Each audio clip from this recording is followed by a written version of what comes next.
Welcome back to Ireland AM. Now, when people think of cancer care, their minds might jump straight to the incredibly important medical side of things, but non-medical services can be just as important. Yes, and joining us now to discuss it are medical tattooist Aislinn Horan, wig specialist Michelle Waters, and co-founder, of Purple House, Veronica O'Leary. Good morning to you. Sorry about that, guys. Lovely to see you. Michelle, can I start with you?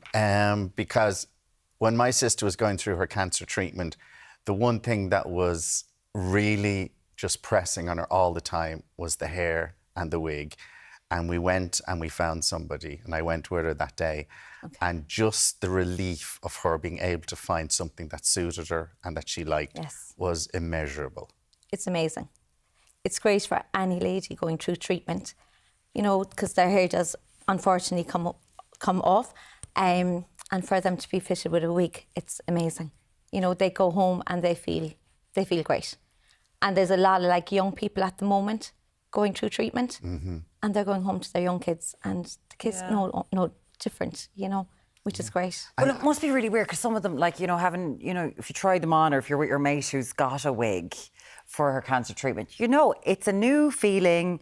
It's very weird. It's very different. You're losing something that's such an intrinsic part of yourself. Yes. So it takes it can be quite an emotional experience, right? Yeah, definitely. And do you have to kind of sit there with people and let them just take their time, get used to how it might look? Oh yeah, so like people come to me, they come 2 times, they come 3 times, but then I give a service to them afterwards that they come and they get their pieces blow dried by me. Yeah. So we kind of have a bit of a friendship going on then as well. But it is very important for somebody to come at the start, you know, before they do lose their hair, because then you can kind of match it to colour and have it just looking very natural. So that it looks like theirs. Yeah, so I do love human hair pieces. And sort of, I know where my sister went, they actually helped her with the shaving of the head. Do you do that I as do well? That as well? Because that was the big thing, because it was falling out, and then it was just, okay, today is the day then. Yes. And just let's shave it. And sometimes, you know... And the tears flowing and obviously and all that. Yeah. But sometimes it's a relief to them to get the hair taken away. Yeah. Because, look, when the hair starts coming, it's their treatment doing what it's supposed to be doing. And it's the start to getting better. Yeah, that's what I always say. That's a great way of actually putting it, because you have to think about different ways for this. Yeah. So, Aislinn, what is it that you do? So I am a restorative medical tattooist. Yeah. So I basically restore parts of the body that have been lost to treatment or accident or trauma. So I suppose in the cancer arena, the bulk of my work would be restoring areolas and nipples post-mastectomy and reconstruction. Yeah.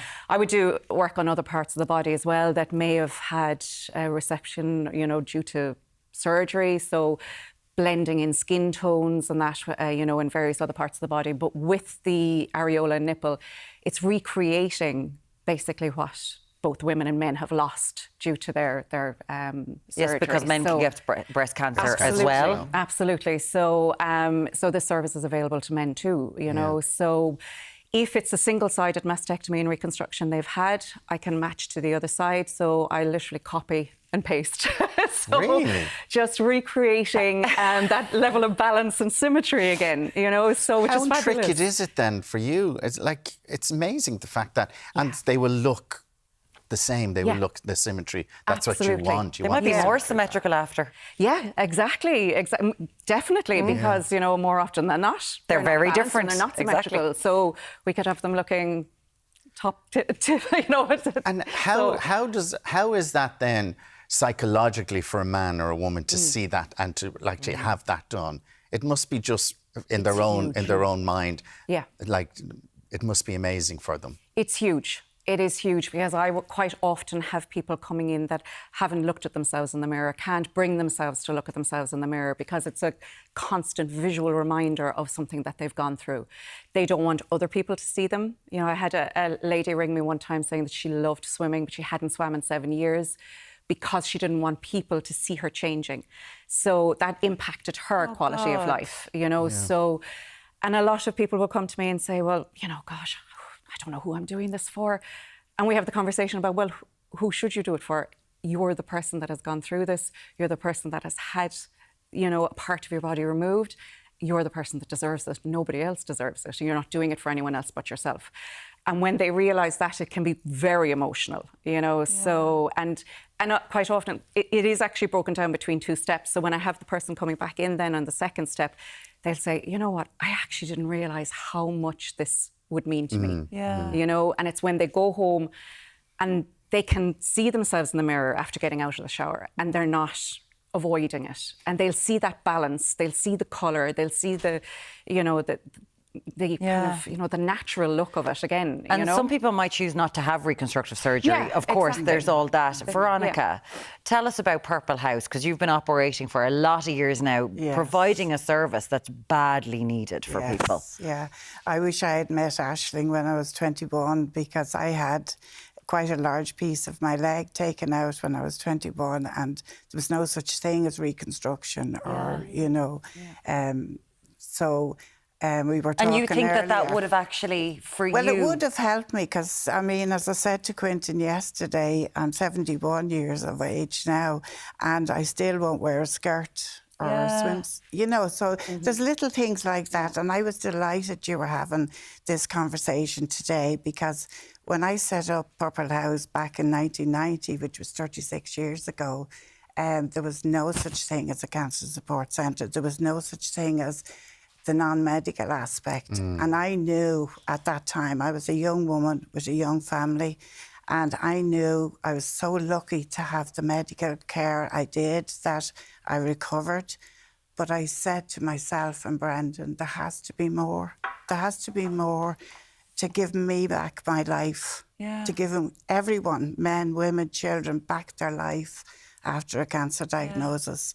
So little did I know then that I'd be so busy now. 3,000 to 4,000 people a year we serve in a variety of ways. So what do you do? What's your service? We have a drop-in centre, which is the primary hub of Purple House, where people can walk in any given day for help and support. Where are you? I'm based in Bray, but we have a nationwide outreach service. We have Purple House at Home, we call it. So all of our services are available online. And there's one thing that you do that was life-changing for so many people, and it was bra fitting after someone we have a mastectomy clinic, I was telling Aislinn and Michelle. Caroline Davis is our mastectomy care specialist, and she runs clinics all around the East Coast. So she comes to Purple House and she sees women in privacy. And as you were asking Michelle earlier, is it emotional? It is very emotional.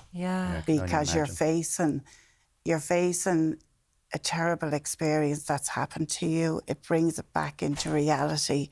And there are tears, there are emotion. You need time, you need support.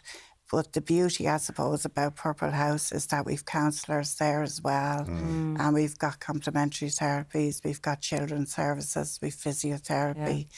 We've a whole complement of services that complement the medical side. Because, you know, when you think about something like this, and obviously medically you want intervention as soon as possible to give everyone the best possible outcome. But your psychology has to be right in order to get better. Aislinn, I'm sure that this is something that you see. Absolutely. And people might be sitting here going, oh, well, that's not the point. You just need to get the cancer out of your body. No, it's everything. It's right. It's 360. Yeah, absolutely. Because that psychological, emotional impact is huge on people. And I see people from before they start their chemo treatment to do eyebrow micropigmentation on them so that they have eyebrows in place before they lose them. Because when they look in the mirror and they don't have eyebrows, they appear very, very sick to themselves. They appear very sick to other people. So to be able to provide that to somebody, to again, even Michelle had mentioned, you know, go early to fit the wig. Exactly. And at least then, if the eyebrows do fall out, they don't always, but if they do, that they have the shape and everything, you know. And again, you know, with the reconstructive services, you know, with the areola and nipple, and even other areas of the body, the psychological impact is huge, you know, and for women, that loss of femininity is it's enormous, you know, and they just don't feel like themselves. And you're you saying know? like the confidence then of a wig. And Michelle, I suppose with you, the confidence that the wig would give to a woman or even a man if they wanted one. And the wigs, I mean, when you think of, say, you starting 30 years ago, a wig, and what a wig then is They're to what fantastic. it is now. They are. I mean, the natural hair and fibres and everything in it, it's totally changed, hasn't Totally different. It is. Like it really is. It looks amazing. But there are, you know, we all remember that moment in Sex and the City where Samantha, when she was going through her breast cancer treatment, where she was there and she was sweating and she just ripped the wig off. And I know some people who go through it are like, some days I'll wear a wig, some days I won't. But it's just an option that's sort of there, It's right? an option. It is. And look, if like a lot of people that have communions, that have weddings on, that have parties, and they still go to it. You know, if they're having their good weeks, then they still want to go out. Yeah. So it is great to have their hairpiece for that. But as you said, an awful lot, because I suppose if you're a person with young children and you're going home, is that something that people talk to you about? Oh, 100%. Is it? Yeah. And why a wig might be important to them? Yeah. And look, sometimes when I'm taking down the hair, sometimes some people will bring the kids with them, and I just make it easy for them. You know, They bring the kids to see it happening. Just to see the They would. shaving of the head. Yeah. And, oh, Some right, people okay. do, others don't. It just depends. But it's something that you're like, if you want to do that, you can let them see this. Exactly. Yeah. Wow, that's amazing. I suppose for all of this, Veronica, you've been involved in this area for so long. And for anyone who might be, you know, starting this now, or for anyone who's like, you might be thinking, oh, this isn't that important. It is about getting your chemo or whatever. What would you like to say to them? Because Well, all our services complement medical treatment. exactly, yeah. So you go into the hospital, you get your treatment plan, you get your surgery plan, but alongside that then is all of the other life. You know, your family, if you know, your partners or whatever, or your psychological health. And that's why I set it up. The isolation I felt as a young woman was something nobody could help me with. So I had to make sure that no other person was going to experience that. And Brendan and myself often said, if our experience... Is this Brendan, your husband? Yeah, he was with me all the step of the way. The two of us set it up together.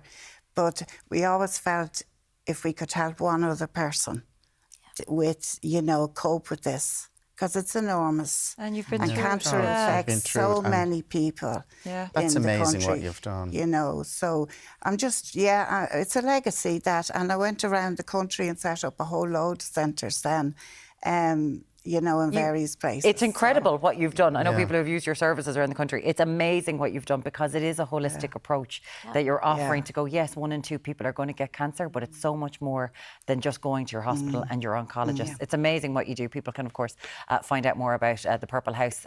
You can find it online. Veronica O'Leary, as all of our guests are online today.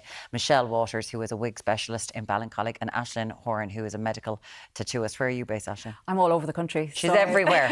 They're all over the country. Dublin. Yeah. Thank you so much, so all much. three of you, for Thank coming in you. and talking Thank to us you. about this today. We really do appreciate it.